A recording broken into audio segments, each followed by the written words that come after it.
Conexão feita. Boa tarde a todos. Eu sou a Esther, da Sorri Campinas. Hoje nós estamos aqui com a doutora Ana Rita de Paula, uma parceira muito grande nossa, uma pessoa muito querida aqui na Sorri, e ela veio conversar um pouquinho com a gente sobre o Índice de Funcionalidade Brasileira Modificado, que é um instrumento brasileiro de avaliação da deficiência.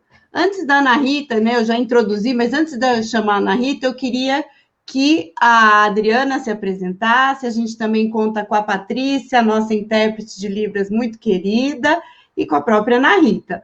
Dri, bora! Ei, boa tarde. Olha, a gente tem feito lives incríveis, né? Na minha modesta opinião, que pessoa discreta e humilde. Mas hoje é um momento de muita emoção e alegria poder estar com a Ana, né? Com a doutora Ana Rita de Paula aqui conosco, compartilhando um tema extremamente fresquinho, né? E muito importante. Semana passada nós falamos muito da questão do enquadramento da pessoa com deficiência, dessa dificuldade que a gente encontra. E hoje a gente vai ter condições de continuar essa discussão aprofundando ainda mais. Eu sou orientadora profissional da Sorri Campinas, sou consultora e estou aqui para arriscar agora o aprendizado da semana passada, fazer uma breve audiodescrição, né, para as pessoas cegas que estiverem ouvindo a nossa live, tá bom? Então, no canto superior esquerdo, né, do computador está a Esther, com fundo branco, com cabelos longos, óculos com armação escura, um sorriso que não sai do rosto, né? Camiseta preta. Eu estou ao lado da Esther, no canto direito superior, cabelos longos preto, atrás tem uma janela, óculos com armação vermelha, a camiseta também vermelha. Também muito feliz, expressando muita alegria. Embaixo da Esther, quer dizer, no canto inferior esquerdo, está a doutora Ana Rita de Paula, com os cabelos claros, né, Ana? Brancos mesmo. Brancos mesmo? Eu estou vendo só claros daqui, eu não consigo identificar. Se é um loiro claro, então são brancos. Branquinho. A doutora Ana Rita vai fazer esse encontro conosco deitada, então ela está com, ao fundo, um travesseiro com uma fronha branca com detalhes pretos, é isso, Ana? Isso, e a cama está reclinada. Perfeito. E ao lado direito, no canto inferior, está a Patrícia, nossa intérprete, com fundo preto, cabelos claros cacheados na altura do ombro, camiseta preta e óculos com uma armação que parece transparente, se eu estou enxergando bem. Nude. Nude! Nude é um bege, ok, perfeito. Nude é uma cor diferente, nova. Então, e à disposição. Eu tenho sinal, o meu sinal é o dedo indicador na bochecha direita e assim, torce o dedo um pouquinho, né? Como se fosse mostrando uma pinta, que na verdade esse é o sinal que me localizaram. Você tem sinal, Esther? Olha, muitos anos atrás, uma menina fez um E e passou assim na minha bochecha, mas nunca. A Márcia, que trabalhou na Sorri, que fez esse sinal, que é por causa das minhas pintinhas, das minhas sardinhas, né? E meu E. Seu sinal. Ana, você tem sinal? Não tenho, meu amor, não tenho. Vamos achar uma pessoa. Não tem isso, viu? Vou procurar isso. Não, vamos procurar uma pessoa surda para dar um sinal para você, com certeza. Ótimo, ótimo. Patrícia, você tem sinal? Tenho, é o P saindo da cabeça e indo até o ombro. Tá ok. É o sinal P em Libras, né? E o alfabeto vai descendo até o ombro. Ok. Então, doutora Ana Rita de Paula, o tempo é seu. Conte-nos sobre esse instrumento de funcionalidade aí brasileiro modificado. Do que se trata isso? Por que surgiu? Na verdade, gente, o que aconteceu é que, felizmente, o movimento de pessoas com deficiência começou a obter conquistas significativas na área de direitos humanos e, principalmente, na área de ações afirmativas. Então, por exemplo, a reserva de cotas para o trabalho de pessoas com deficiência, uma série de direitos que foram conquistados por esses grupos. Acontece que a maioria desses direitos conquistados barrava-se com a questão e qual a população que seria alvo desses direitos. Quem seria efetivamente considerado pessoa com deficiência? Isso parece uma coisa simples no primeiro momento, mas é extremamente complexo. Definir quem é uma pessoa com deficiência e se ela tem direito a esse ou aquele benefício é uma questão fundamental de justiça, né, principalmente, e de um trabalho técnico de identificação das características de uma pessoa que se formaria uma pessoa com deficiência, tá certo? Então, historicamente, eu estou acompanhando aqui um PowerPoint para eu conseguir me organizar e não ficar falando demais, né? Eu vou pedir para a secretária mudando os slides, tá bem? Para a gente entender a proposta do IFBRM, é importante a gente rever alguns antecedentes eventos e documentos que orientam e embasaram essa formulação desse instrumento de certificação e valoração da deficiência. O primeiro instrumento utilizado foi a Classificação Internacional de Funcionalidade, Incapacidade e Saúde, que foi desenvolvida pela Organização Mundial de Saúde em 2001, a chamada CIF, né? O Brasil, infelizmente, conhece pouco a CIF e utiliza menos ainda na prática de trabalho com pessoas com deficiência. Mas essa classificação é o que a gente tem de mais moderno para caracterizar a uma pessoa com deficiência. Um outro documento fundamental é a Convenção sobre os Direitos da Pessoa com Deficiência, que propõe um conceito de deficiência. O Brasil promulgou essa convenção como matéria, inclusive, constitucional em 2009, tá certo? A gente tem outro documento, o Relatório Mundial sobre a Deficiência, de 2011, né, que forma o arcabouço teórico desse instrumento, tá certo? Em 2011, o primeiro instrumento foi criado pelo grupo do Rio de Janeiro, o IETES, e a Faculdade de Medicina do Rio, da Universidade do Rio de Janeiro. Esse instrumento foi aplicado pela primeira vez a partir da regulamentação da Lei Complementar 42 de 2013, que diz respeito à aposentadoria reduzida para pessoas com deficiência, o tempo de contribuição reduzido para a aposentadoria para as pessoas com deficiência. Agora, esse IFBR, ele teve que ser validado. O que significa? Ele teve que ser avaliado qual é o grau de exatidão, né, de sensibilidade do instrumento para identificar se uma pessoa é ou não é deficiente e qual seria o seu grau de impedimento, tá certo? A Lei Brasileira de Educação, que também contribuiu para nortear como deveriam ocorrer os processos de certificação, né, de uma pessoa com deficiência para ela requerer os benefícios garantidos pela lei né, pelo conjunto de leis brasileiras, tá certo?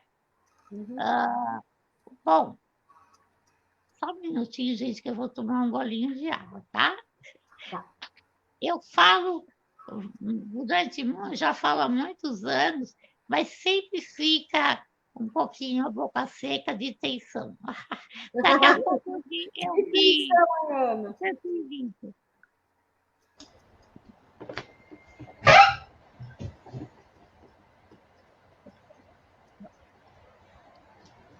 Bom, esse histórico, eu tive a oportunidade de participar desde 2007, que foi quando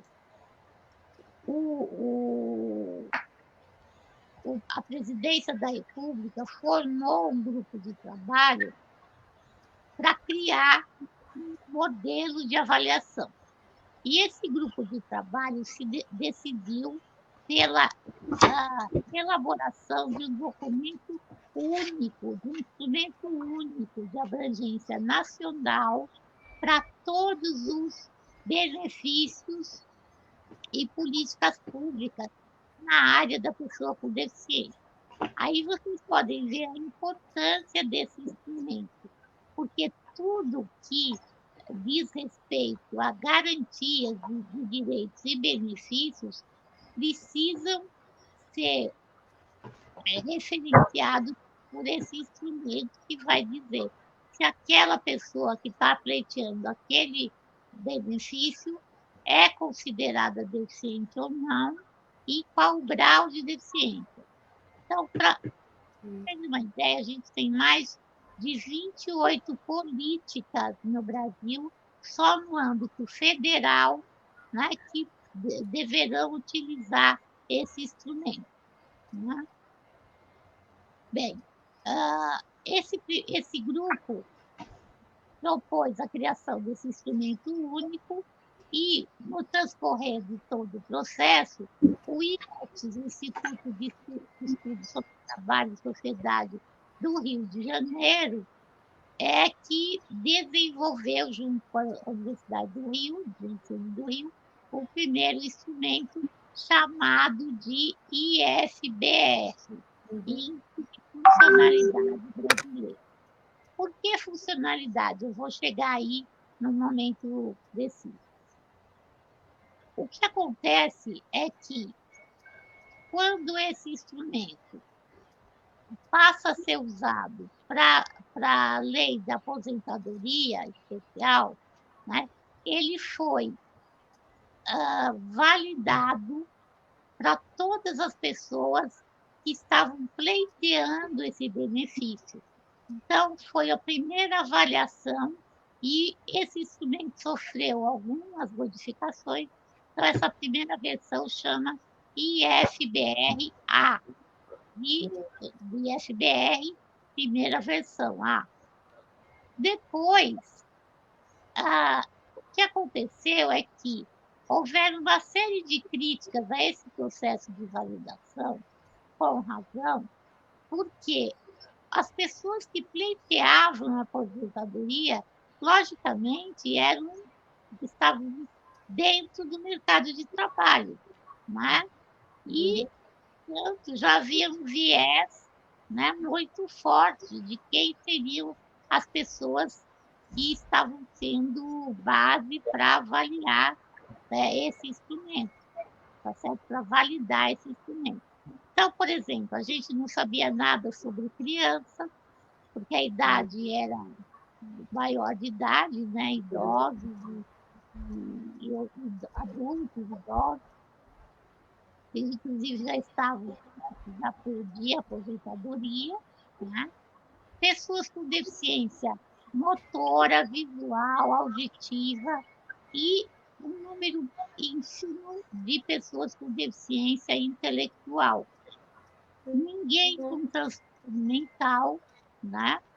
E também quadros de autismo, essas tipificações não existiam essas pessoas no mercado de trabalho naquela época.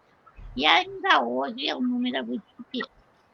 Então, essa validação foi muito criticada, né? Porque a base da população, né, da amostra que foi aplicada era muito enviesada, tá certo? Bom, então, o governo decidiu pedir à UNB, a Universidade de Brasília, para criar esse processo de validação. E aí eu vou contar um pouco sobre esse processo de validação. Mas, próximo.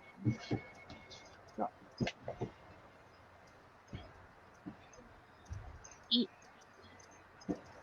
como eu disse para vocês, a CIF foi uma das bases, se não a principal base teórica da constituição desse instrumento, né? A CIF foi criada pela OMS e foi traduzida para o português em 2003, tá certo? Tá. Oi? Então, só que a partir somente de 2007 é que ela foi usada para avaliar o benefício de prestação continuada, o BPC, tá certo? Em 2012, né, a CIF foi colocada pelo Conselho Nacional de Saúde como um instrumento que deveria ser utilizado pelos serviços de saúde. A Lei Complementar 142, que é que eu falo da aposentadoria, também, né, em função do IFBR, começa a se apoiar na CIF. E em 2019, pela sanção da LBI, todas as políticas públicas brasileiras devem se basear na CIF para desenvolver seus instrumentos de trabalho, vamos dizer assim. Nossa. Como eu falei para vocês, que eu ia contar para vocês por que funcionalidade, né? Porque a CIF trata exatamente de funcionalidade, né? E ela compreende a deficiência como um fenômeno que incide sobre o corpo da pessoa, em termos de sua estrutura, tá? E as funções corporais. Mas ela não se restringe somente ao âmbito do organismo, do corpo, e se refere à presença de uma deficiência quando essas limitações funcionais acontecem quando uma pessoa com alguma dessas limitações se encontra com barreiras do ambiente, barreiras atitudinais, inclusive.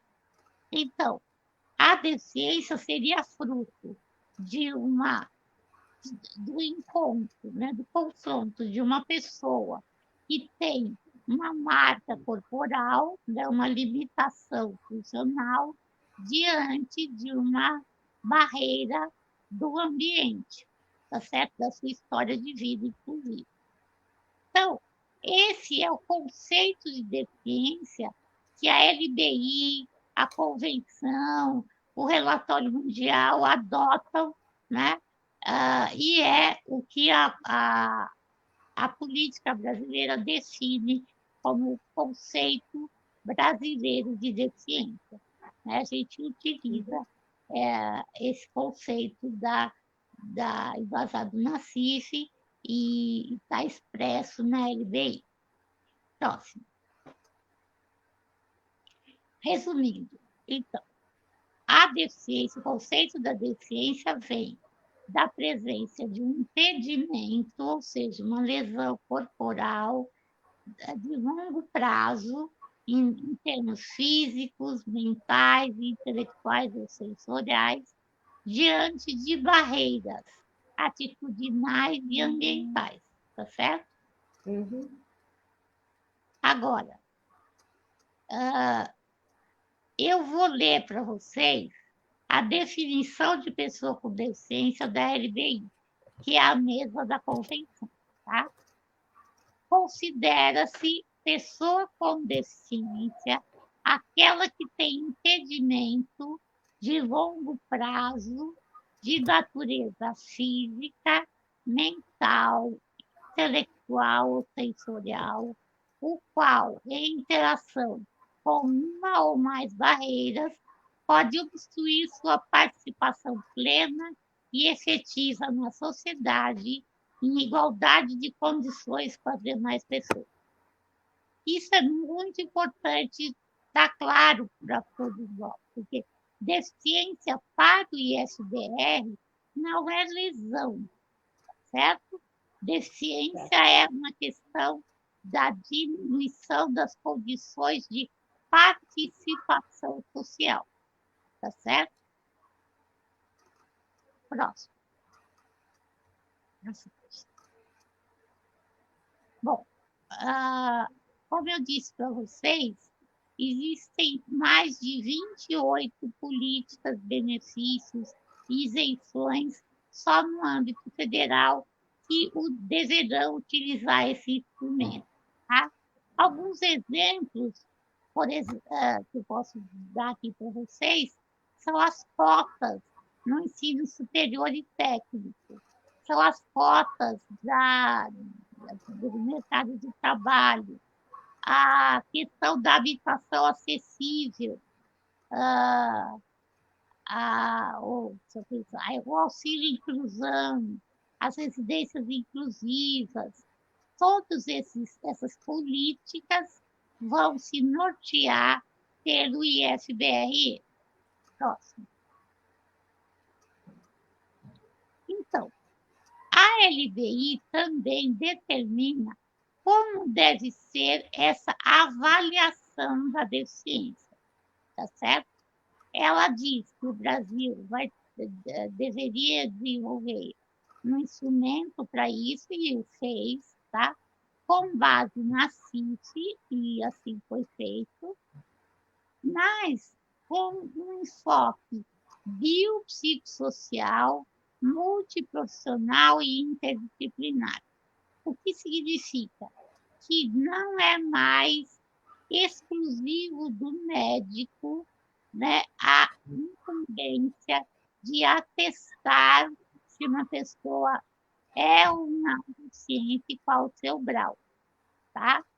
A deficiência, a pessoa com deficiência deverá ser avaliada pelo menos por uma dupla de profissionais de formações distintas, né, que devem avaliar a pessoa a partir do instrumento do ISBRM, tá certo? Bom, lá vou eu beber água de novo, só um minuto.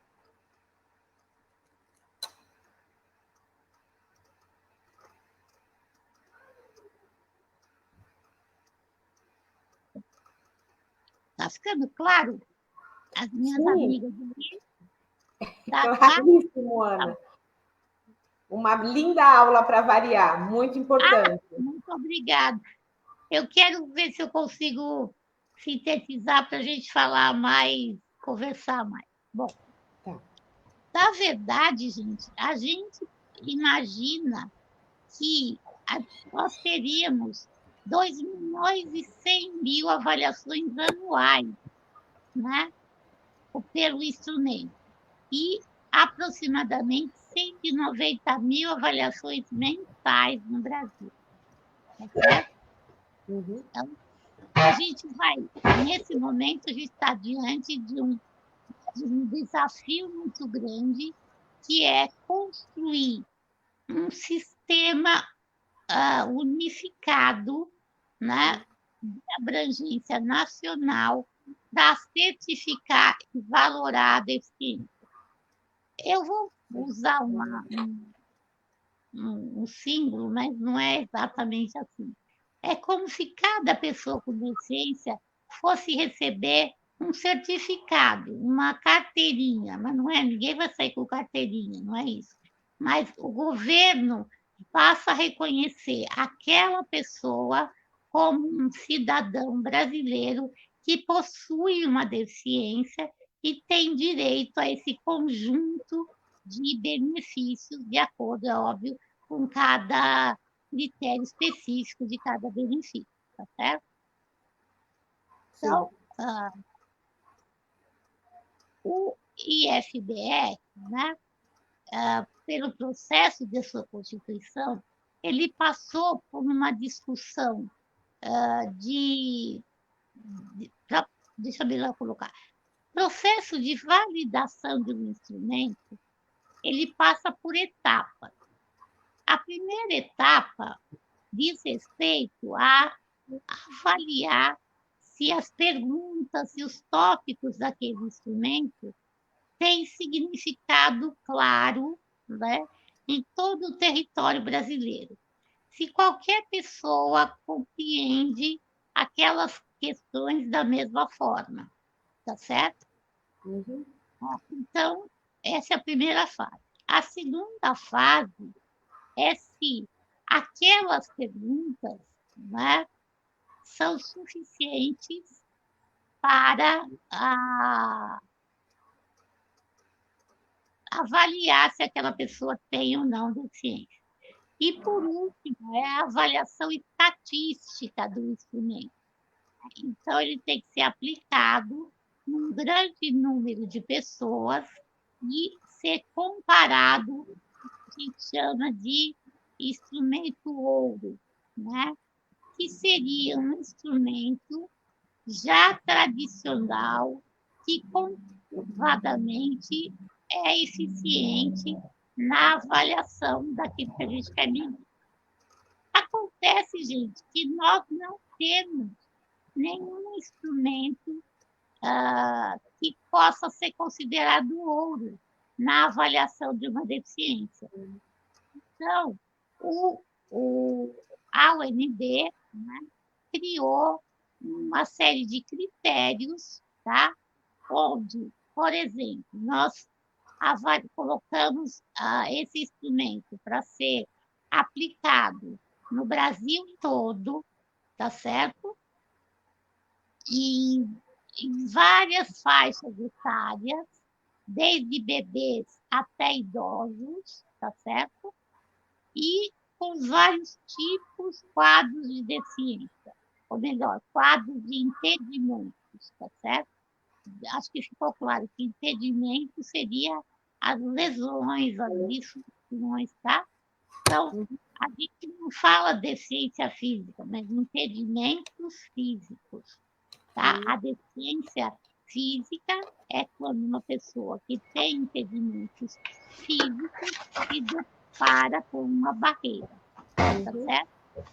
Bom, então, a gente cobriu todos os quadros de impedimento. Aí, o estudante faz? Ele vai selecionar 7 domínios da FIF. O que são domínios? São áreas de avaliação da funcionalidade. Então, ele vai selecionar 7 desses domínios. E para cada um dos domínios, ele vai selecionar algumas habilidades, algumas ações que a pessoa faz, né, ou não faz. E aí, essas avaliações das habilidades é que vão permitir a gente afinar qual seria o grau da deficiência, tá? O quanto os impedimentos atrapalham a participação social dessa pessoa, ok? Então, é só para dar exemplos dos domínios que o IFBE emprestou da CIF. Aprendizagem e aplicação do conhecimento, comunicação, mobilidade, cuidados pessoais, vida doméstica, educação, trabalho e vida econômica, relações e interações interpessoais, vida comunitária, social, cultural e política. Então, a avaliação dos impedimentos frente às barreiras, então, trabalhando com esses 7 domínios. Bom, o importante de tudo isso é entender que essa avaliação biopsicossocial profissional interdisciplinar, ela caracteriza a deficiência como uma situação de desigualdade. Então, eu não vou dizer que uma pessoa que tem um impedimento físico, né, uma sequela, por exemplo, medular, tem a mesma deficiência que outra que tem uma lesão igual, tá? Porque a deficiência não é lesão, a deficiência é uma situação de desigualdade, né? Então, eu preciso avaliar se aquela pessoa que tem um impedimento físico, né, experimentou durante a sua vida, até aquele momento, barreiras para o seu desenvolvimento pessoal e a sua participação social. Então, se ela enfrenta ou enfrentou barreiras, ela provavelmente tem uma deficiência mais grave, ok? Não só em função do entendimento, mas principalmente em função da natureza das barreiras. Tá certo? Nossa. Olha, o processo da validação durou mais de um ano, né, para aplicar, para fazer todos os processos, essas 3 etapas que eu comentei com você. E isso passou por comitês, né, com representação de especialistas, de pessoas com deficiência, de profissionais de saúde, né, por todo o Brasil. Ok? Próximo. Bom,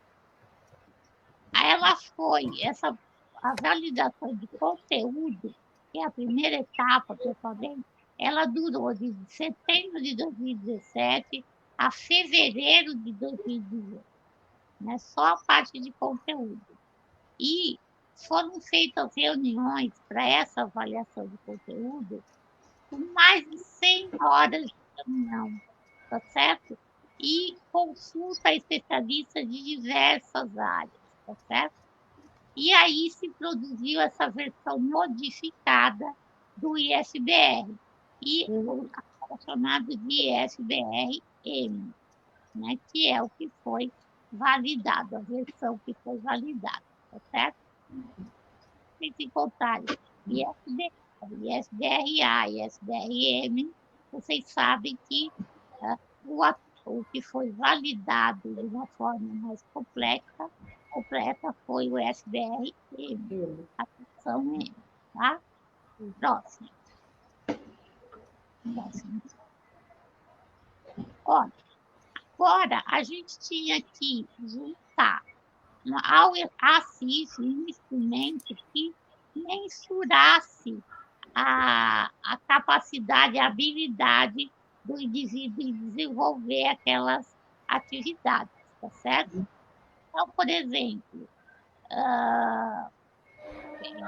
eu vou pegar ouvir, tá? Ouvir é uma das habilidades. Ouvir.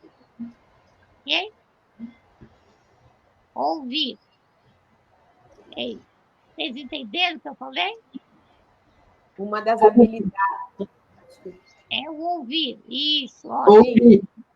Ou seja, é engraçado que a gente ficou com dúvida se ouvimos mesmo a mesma coisa.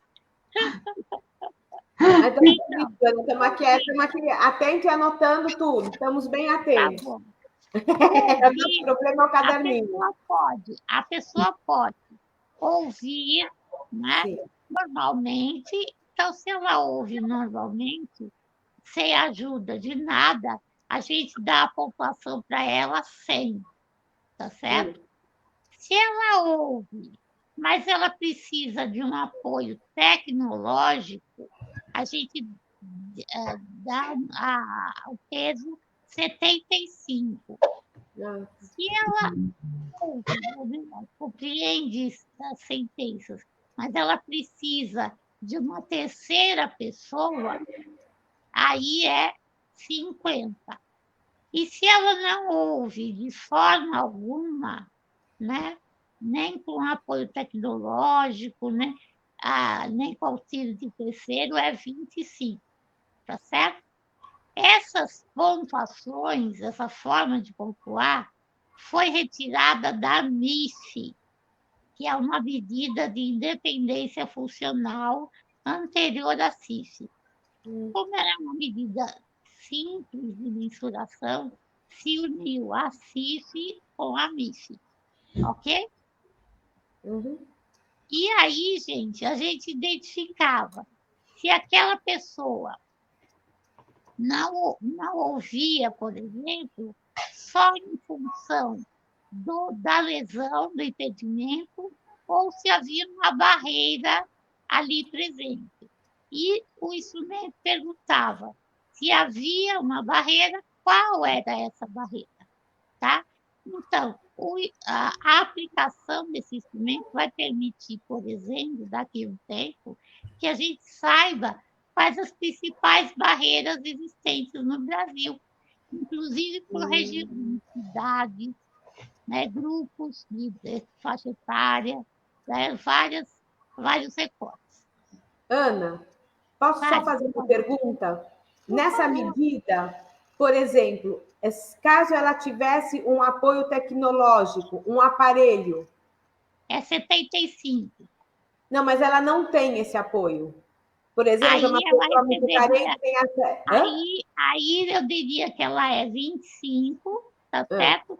Em função da ausência do aparelho, da barreira. Da barreira, tá ok. É isso? Tá. Entendeu?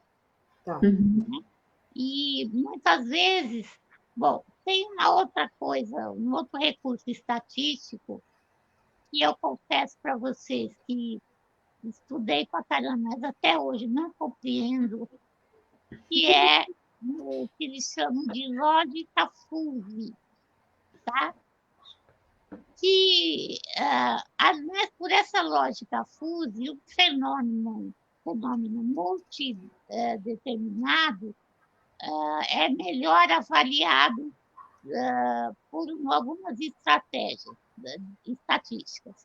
Essa lógica estatística, matemática, né, ela permite que a nota que a pessoa com deficiência recebe depois de ser aplicado o SBR vai ser reduzida, né? Porque em determinadas situações mais emblemáticas. Por exemplo, se aquela pessoa não tem a disponibilidade de obter ajuda de um cuidador, por exemplo. Se ela não tem isso, a pontuação dela é reduzida, ou seja, ela passa a ter uma deficiência mais grave. Entendem? Entendi. A mesma coisa, se uma pessoa utiliza cadeira de rodas, né, ela tem uma pontuação reduzida. Se a pessoa ficou cega quando pequena, quando criança. Então, existem algumas situações que fazem com que essa nota, esse peso, seja rebaixado e, portanto, a deficiência seja considerada mais grave. Tá? E conforme depois de ter sido feita a aplicação, como eu disse para vocês, dessa fase de acurácia, que a gente chama, de avaliação estatística do instrumento, depois de ter feito tudo isso, o número das notas do conjunto dessas pessoas foi construído uma régua, sabe? Uma régua. Então, de 0 a tanto, a pessoa tem uma deficiência leve, de tanto a tanto, moderada, de tanto a tanto, grave, de tanto a tanto, severa, né? Então, foi construído essa régua, tá? Para poder avaliar em que nível de gravidade da deficiência essa pessoa se encontra, tá? Para saber, por exemplo, que alguns benefícios podem ser graduados, tá? Não sei se a pessoa tem ou não tem o direito. Mas em algumas situações, por exemplo, a aposentadoria, em especial, ela pode reduzir o seu tempo de contribuição de acordo com o grau da deficiência, tá certo? Então, é importante essa régua, né, para ir. Próximo. Então, gente, para a gente, como eu falei para vocês, entender, considerando que já não havia o instrumento ouro, né, para comparar, o que o tratamento estatístico propôs? Que a gente avaliasse qual era o grau de concordância entre os dois profissionais que avaliavam a pessoa. E depois a gente perguntou para a própria pessoa se ela se considerava deficiente e se ela considerava que a deficiência dela atrapalhava muito pouco ou totalmente a vida dela. E aí a gente avaliava se o parecer dos profissionais batia ou não com a visão da própria pessoa com deficiência, né? Bom, terminando isso, essa validação foi concluída, o instrumento obteve scores altíssimos de sensibilidade e de especificidade da avaliação, portanto, ele é um instrumento válido, né? E, por incrível que pareça, o Brasil é um dos poucos países, inclusive antes dos países europeus, a adotar um instrumento de acordo com a nova concepção de deficiência, né? Só que assim, nem tudo são flores, certo? A gente sofreu e ainda está diante de um desafio muito grande, que é esse instrumento precisa ser assumido pela prática das pessoas, dos profissionais. E o Brasil precisa criar esse sistema unificado de avaliação que passaria, então, a usar esse instrumento. Isso, no primeiro momento, parece simples, né? Mas a gente enfrentou muitas críticas e atuações contrárias à implantação desse instrumento, dessa forma de avaliação, particularmente pelos médicos peritos do INSS, né? E por uma questão corporativa, não gostaram da ideia de que qualquer profissional poderia fazer essa avaliação. Então, esse material foi validado, mas ele precisa ser colocado na prática. É isso. Ana, posso só fazer uma pergunta para variar, né, algumas, né? Mas quando você fala que vai ser utilizado, né, que a régua vai poder categorizar entre leve, moderado e grave, me remete a um passado muito, muito próximo, que a gente tentou tanto tirar do discurso e do olhar, porque antes a gente tentava classificar a pessoa como leve e moderado. Aí a gente consegue olhar para os suportes, o quanto que ela precisa de apoio, quais são os suportes. Então, tira aquela nomenclatura, principalmente em relação à pessoa com deficiência intelectual. De repente, essa nomenclatura ela volta e me deu uma sensação. Está claro que a deficiência é interação, mas essa nomenclatura, sabe que me. Porque foi tão difícil, né? Sim, sem dúvida. Mas o que é importante, é muito importante colocar isso claramente. O grave, moderado e leve não é a pessoa. Não é a pessoa. Isso. Muito menos o impedimento. O que é grave, moderado e leve é a situação de desigualdade em termos de participação. É a situação de desigualdade em participação social, né, que é classificada em grave, moderada e leve. Tá certo? Eu acho Tá bom, até obrigada. que teria sido melhor a gente ter buscado outros termos, né? Talvez ainda a gente, eu concordo com vocês, que quando a gente usa algumas palavras que eram usadas antes com outro significado, fica mais difícil ainda se livrar dessa pecha, né? Sim, Então, ele mas ele te remete a essa época, né? Que a gente vivia e que a gente luta hoje para não existir mais, né? Mas é exatamente, super entendido quando fala da situação de desigualdade, é a situação a qual, né, ele vive, está inserido, enfim. exato. Até porque a pontuação, como eu disse para vocês, se refere a atividades, a habilidades diante de barreiras, tá Sim, certo? a Então, eu não interação, estou falando nem mesmo do impedimento só, eu estou falando basicamente das barreiras, né? sim, Quantas barreiras aquela pessoa enfrenta para participar socialmente. Então, deficiência é desigualdade em termos de participação social. sim, sim. Isso é muito, muito importante, né, Ana?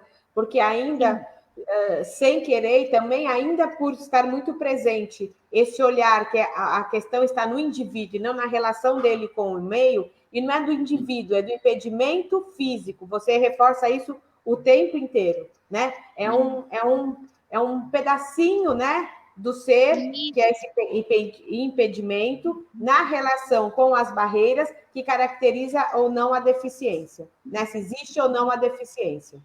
exatamente, exatamente. Agora, isso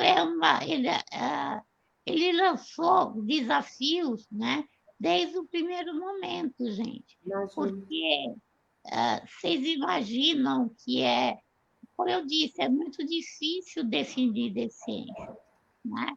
Mensurar piorou, tá certo? Eu acho que todos esses processos, esse processo não acabou aqui. Ele precisa ser revisto a cada tempo e aprimorado, né? E principalmente a gente tem que estar atento para não deixar cair no modelo médico, tá? Daí a importância da gente ter conseguido que qualquer profissional de saúde possa estar fazendo essa avaliação. Muito bem, a pergunta que fica é, Ana Rita, quando que nós vamos receber, ter a possibilidade de fazer um curso, né? Porque imagino que todos os profissionais de saúde envolvidos fiquem imaginando, estejamos, né? Eu falo por mim, ávidos para poder contribuir com esse olhar, né? Mas para isso, essa capacitação tem que ser Deixa eu muito bem feita. falar uma coisa para vocês. O problema é o seguinte: a gente já queria sair, a universidade, esse grupo todo de trabalho que eu faço parte, queria já sair fazendo cursos pelo Brasil, para poder formar os profissionais, né? Só que isso custa, né? Não é um custo absurdo, mas custa, né? E o problema é que o governo federal, na sua maioria, né, não está disponível para investir o dinheiro. Ainda mais agora, pós-pandemia, essa situação, a partir do início da pandemia, não pós-término, mas pós-início, a gente está vivendo uma situação econômica muito grave, situação política pior ainda. Então, trazer isso hoje, né, é muito difícil. Aí, o que a gente está tentando fazer é ver se alguns estados, né, estado de São Paulo, alguns municípios, teriam interesse em fazer essa formação. Aí, essa formação poderia ser solicitada para a UNB, a Universidade de Brasília, né? E aí a universidade avaliaria essa possibilidade, né? O custo que decorreria desse trabalho e o município interessado poderia realizar esse curso e capacitar seus profissionais para exercer essa avaliação, né? Eu acho que, enquanto a gente não tem uma definição de qual seria essa rede, né, esse sistema de avaliação nacional, em tese, qualquer profissional de saúde ou da área de educação poderia ser formado para isso. Poderia fazer. É interessante, porque a gente, né, vem dentro do nosso trabalho em equipe, falando muito sobre CIF e CID, né? E aqui no nosso município, né, Ana Rita, principalmente com o nosso trabalho de fazer a inclusão da pessoa com o profissional com deficiência no mercado de trabalho, a CIF não é citada, sequer. Que é absurdo, né? Pois é, e a gente, como que a gente pode, vou dizer assim, tudo isso que você me falou me causou assim uma coisa, assim, o que nós, enquanto Sorri, podemos fazer para pelo menos valer a CIF, porque não a gente já recebe vem alguns relatórios dos médicos, mas isso sempre é reservado a esta seara médica. Então, relatório com CID. Então, como quebrar essa barreira? A gente escuta tanto, teve tanta mudança. Olha, o que a gente pode, assim, quando eu falei do curso da UNB, seria o curso sobre o SBRM, tá certo?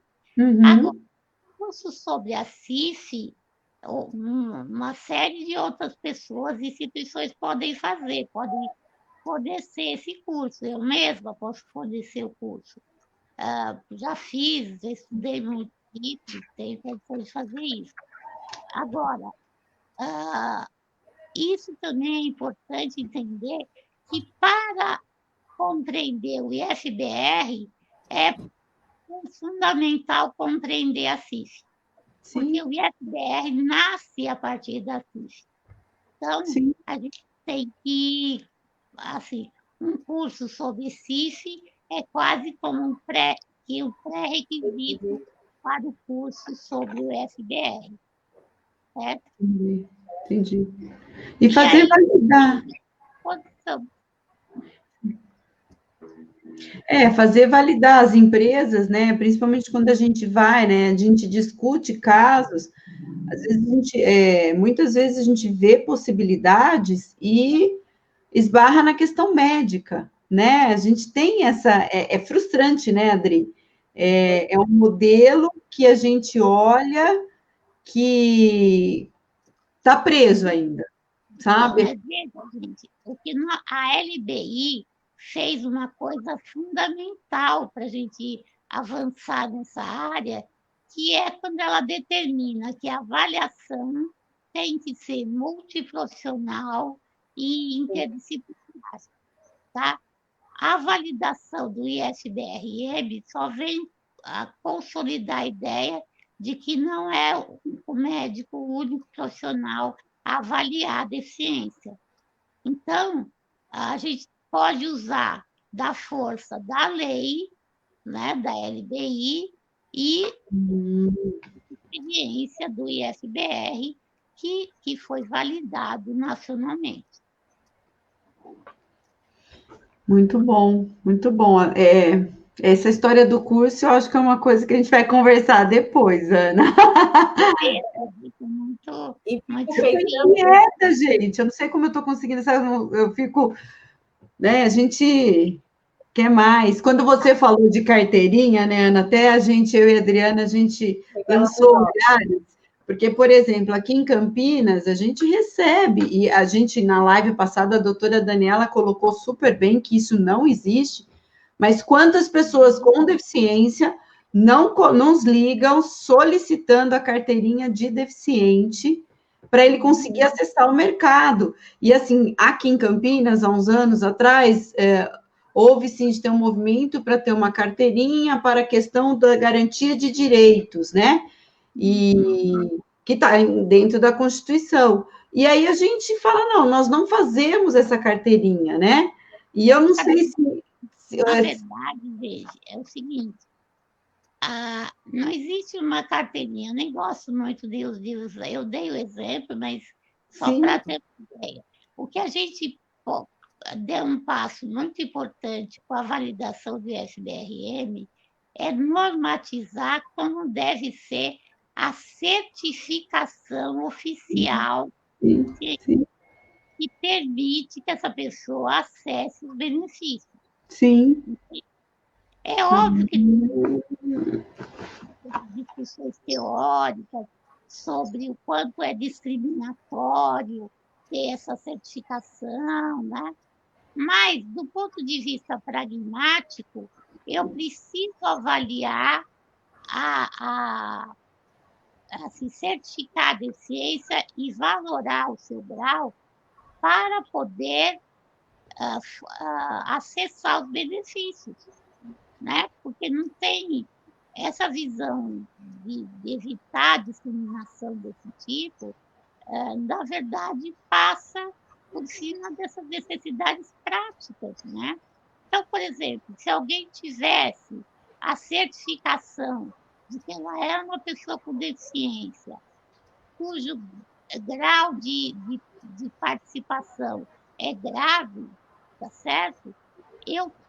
Ela já sabe que ela tem direito a X, Y ou Z direitos, né? E políticas públicas para serem acessadas. Sim. E esse critério é o mesmo no Brasil inteiro, entendeu? Então, antigamente, falar de carteirinha não era possível, né? Ou melhor dizendo, falar de uma certificação da deficiência não era possível, porque não existia essa norma nacional. Sim. Né? Agora tem. Sim. Né? E eu fico pensando, né? Estava vendo aqui, tem até o Marcos colocou, e foi uma das coisas que eu ia falar, né? Imagina a realidade de pequenos municípios desse extenso Brasil, né? Como que é isso? Exatamente. Então, eu gostaria que cada unidade básica de saúde desse país tivesse capacitada para fazer essa avaliação. Sim. Né? Sim. E permitiria que o cidadão tivesse acesso aos seus direitos de fato. Né? Precisa começar um movimento, eu acho que é isso que, lógico que a gente sozinho não faz, mas eu acredito que é pensar e começar a fazer um movimento para a gente conseguir algo e conquistar algo, sair dessa situação que a gente está, né? O Marco Silva colocou aqui, quando a indicação para o serviço é realizado pelo CREAS, quem faria a avaliação? A unidade de saúde. Tá. Mas isso não está definido ainda, porque a gente tem que criar esse sistema único de certificação, que pode ou não incorporar os serviços da proteção social. E da educação, inclusive, também. Para ter acesso para todos, né? Precisa. E porque você imagina o número de profissionais que nós precisaríamos para fazer aquele número de avaliações mensais que eu mostrei para vocês. Né? Se eu não me engano, 2.100 ou 3.100 mensais? Foi isso que eu ouvi? Eu não me lembro de cor também, não. Não, tudo bem, Ana. Só é que eu também os números passaram por mim, mas as informações... Era um número grande de avaliações mensais, né? Era... Aqui, ó. Peraí. 1.000 avaliações mensais. Quantas? 191 mil avaliações. Eu não ouvi mesmo. 191 mil. Tá. Era um número grande que você fica pensando quem faz, quem fará. Eu acho que, acredito que todos, né? Mas Isso, para a população ter o acesso, precisa ser Todo bem. mundo é capacitado na mesma linha, né, Esther? Não é um. exatamente, isso mesmo. O instrumento é o mesmo, o fluxo tem que ser o mesmo, né? E mais do que isso, os serviços têm que ser preparados, ou seja, não só em quantidade de profissionais, mas da formação desses avaliadores, né? Infraestrutura, acessibilidade, né? Tudo. E assim, precisa ter minimamente todos os profissionais para fazer, né, essa avaliação. TO, físio, fono, porque todo mundo pode, pelo que eu entendi, a Isso mesmo, psicóloga. pode, isso mesmo. E o que a gente propõe é que seja sempre feita por, no mínimo, 2 pessoas. Duas Pode ser pessoas. mais? Pode.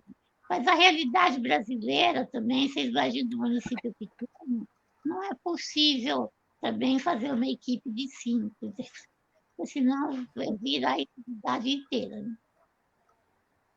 E uma coisa que eu gostei, Ana, assim, é que você levanta a possibilidade desses dois profissionais fazerem essa avaliação e discordarem, e terem que entrar no consenso.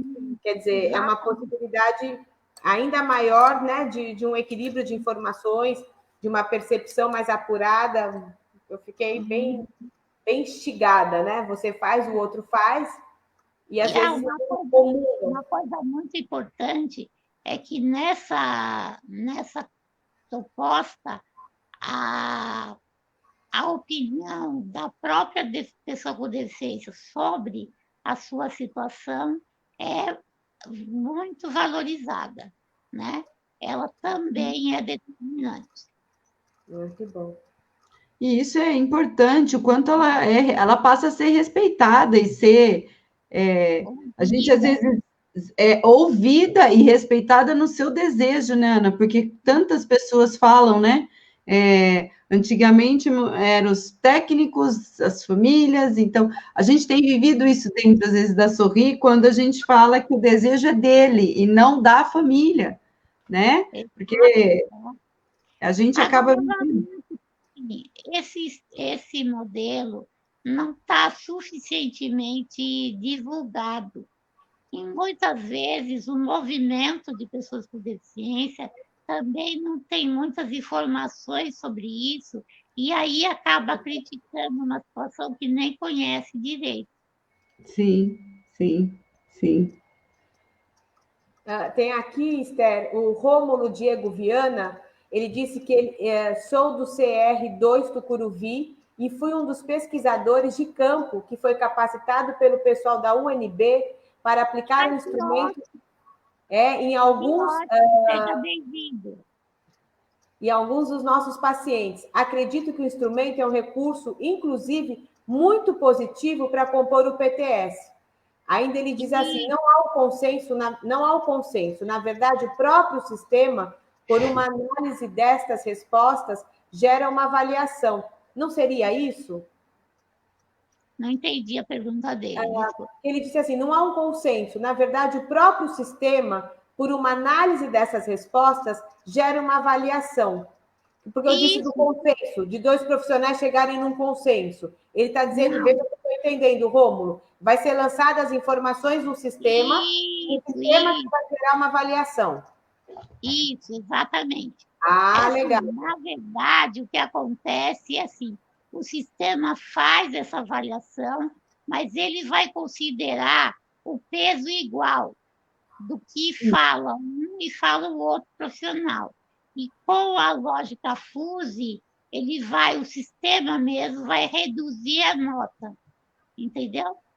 É o que o Rômulo está aqui enfatizando, Ana. E fomos capacitados para não interferir na avaliação do outro profissional. Eu que levantei isso, Rômulo, por desconhecer. Legal. Ele falou, a gente se comunica, cada um faz a sua avaliação. Valeu. Mas deixa eu falar uma coisa. Na verdade, essa preocupação para não conversar com o outro profissional se prendia mais à questão da validação, da pesquisa de validação. A gente não queria que uma opinião influenciasse a do outro. Na prática, pode acontecer, na prática de validar realmente, pode haver a conversa entre os profissionais, não tem problema. Agora não tem problema, entendeu? Mas, de qualquer forma, o sistema faz isso também automaticamente. Legal. A doutora Daniele, que teve conosco semana passada, colocou: entendo necessário um decreto regulamentador da LBI, justamente definindo o protocolo de enquadramento baseado na CIF e possibilitando o entendimento unificado no Brasil. Concordo com ela, concordo. A LBI precisa de regulamentação em muitos itens, e um desses é essa questão da validação. Né? A gente estaria pronto para fazer isso, mas o próximo passo é construir essa rede nacional, esse sistema nacional de validação e certificação de certificação e valoração da deficiência. O nome da proposta é Sistema Nacional de Certificação e Valoração da Deficiência. Muito legal. E o Marcos colocou aqui: muito importante provocar a assistência social e educação que estejam envolvidos. Assim, o processo de sociabilização fica para além da saúde. Sim, sim. A gente envolveu todos os ministérios no processo de validação, né? A educação, a assistência, o transporte, o trabalho, a área administrativa do governo federal, foram praticamente todos os ministérios envolvidos. Interessante. Desculpa, Esther, só contar para a Ana. Tem gente aqui matando as saudades, a Gláucia, a Ariane, a Louise. Desculpem, gente. A Ana Raquel. Raquel da Sorriso José. Tá? Tem muita gente aqui mandando beijo, agradecendo a qualidade da informação. Esther, tem Rômulo, que eu acho que o Rômulo também com o representante, o presidente do Conselho Municipal da Pessoa com Deficiência de Campinas, o Dito. Obrigada pela participação, muito legal. Tem o pessoal da Sorri Nossa está aqui. A Kelly, que foi vizinha nossa, trabalhou muito tempo na Pascamp. O Rômulo escreveu também: Ana, os médicos, quando avaliadores, ganhavam algumas perguntas extras no sistema. Isso continuou? Sim. Na verdade, é o seguinte: existe uma legislação, né, do que a gente chama de ato médico. E o diagnóstico do impedimento é de natureza médica, precisa ser feito pelo médico. Mas o IFBR não precisa fazer o diagnóstico, entendeu? Ele pode vir no relatório já existente.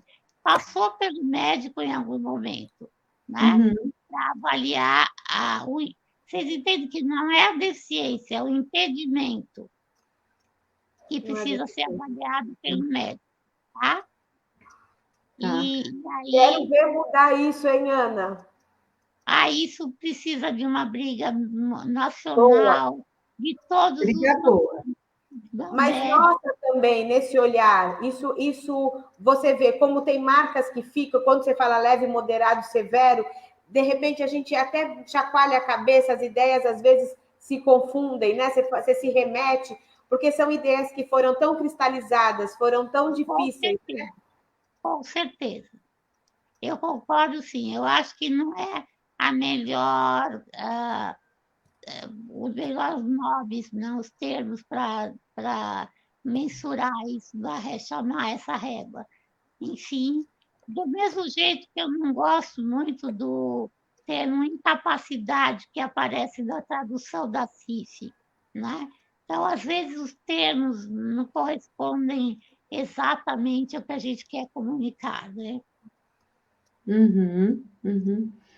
Gente, ó, que tinha tanta gente, que ótimo. tem, ó, o Fábio Alexandre, aqui de São José dos Campos, está aqui também comigo, te envio um abraço.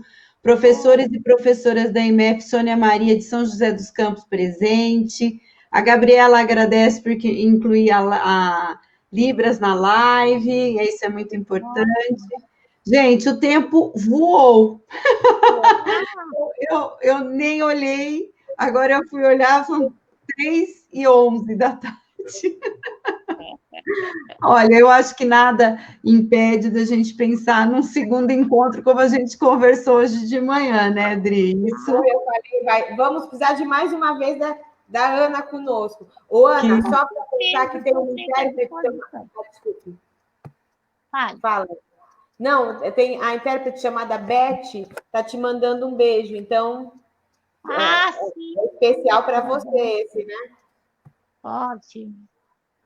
A Beth, ela é uma parceirona da Paty, né? A Beth, ela é uma parceirona, ela fez um trabalho muito lindo na nossa live. Ela, a Paty, o Samuel e a... Como que ela... Eu esqueci o nome, Jade, acho. E a Patrícia travou agora, mas vamos ver se... É Jade ou Paty, das intérpretes? Era o Samuel, você, a Beth e Jade. Isso. Que legal. Legal. Gente, eu estou à inteira disposição de vocês, Obrigada, viu? Qualquer coisa. Gente, Ana, eu sou, assim, pessoal, gratidão por vocês terem vindo. Eu sou muito grata por você estar aqui, né? Assim, nos trouxe um assunto. Assim, eu vou falar para você, eu estou transpirando de nervoso. Não é nervoso da live, é de vontade, sabe? Parece um